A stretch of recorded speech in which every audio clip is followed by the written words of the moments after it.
মুহূর্তে আমি যুক্ত রয়েছি বরিশাল নগরীর মুন্সির গ্যারেজ এলাকায়।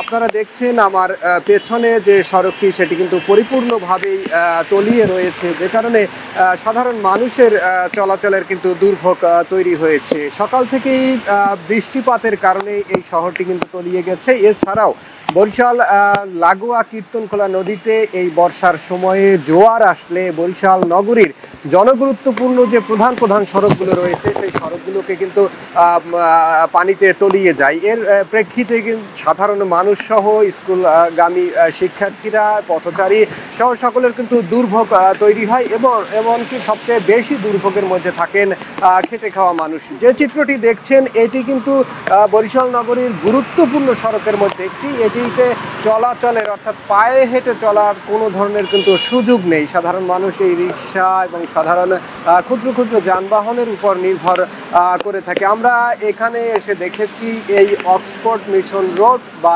জীবনানন্দ দাস সড়ক, এই সড়কটির পাশেই কিন্তু বড় ড্রেনের কাজ চলছে, কিন্তু সেই ড্রেনের কাজ কিন্তু একেবারে মুখ থুবড়ে পড়েছে, কারণ ড্রেনটি একেবারে অকার্যকর হয়ে পড়েছে। এবং এই চিত্র কিন্তু পুরো বরিশাল নগরীতেই আমরা দেখেছি যে বরিশাল সিটি কর্পোরেশনের যে ড্রেনগুলো সেগুলো কিন্তু অকার্যকর, পানি নিষ্কাশনের জন্য উপযুক্ত না হওয়ায় বর্ষার দিনে কিন্তু সাধারণ একটু বৃষ্টিপাত হলেই কিন্তু এই সড়কগুলো তলিয়ে যায়।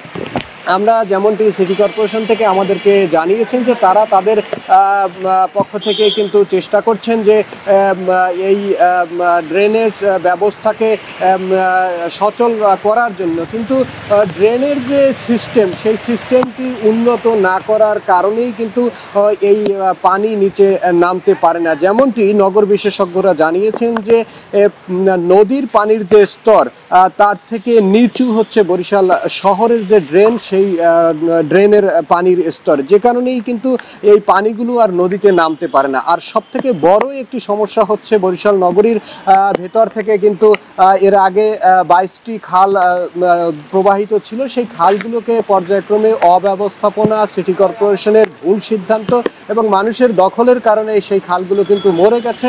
মাত্র 2-3টি খাল চালু রয়েছে, যে কারণে নগরীর যে পানি সেটি নিষ্কাশিত হতে পারে না। এই দুর্ভোগ বরিশাল নগরীর মানুষেরা কিন্তু প্রায় 6 মাস ধরেই পোহাতে হয়, অর্থাৎ বর্ষার 3 মাস প্রচণ্ড বৃষ্টি এবং এই জলাবদ্ধতা সেটি শুকাতে শুকাতে কিন্তু আরও 3 মাস সময় লেগে যায়।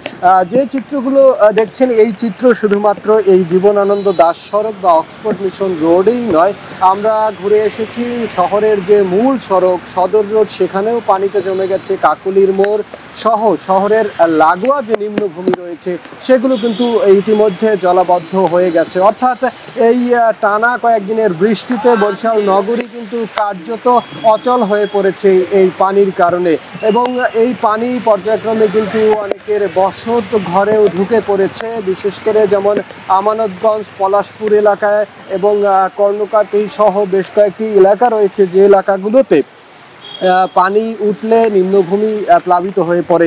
এই প্লাবনের কারণে কিন্তু মানুষের স্বাভাবিক জীবনযাপন ব্যাহত হচ্ছে এবং সবথেকে দুর্ভোগে পড়ছেন কিন্তু স্কুল কলেজগামী শিক্ষার্থীরা এবং খেটে খাওয়া মানুষ। সাধারণ মানুষ যেমনটি চাইছেন নগরীকে একটি মাস্টার প্ল্যানের আওতায় এনে এই পয় নিষ্কাশন ব্যবস্থা এবং জলাবদ্ধতা নিরসনে সিটি কর্পোরেশন থেকে উদ্যোগ নেওয়া হবে।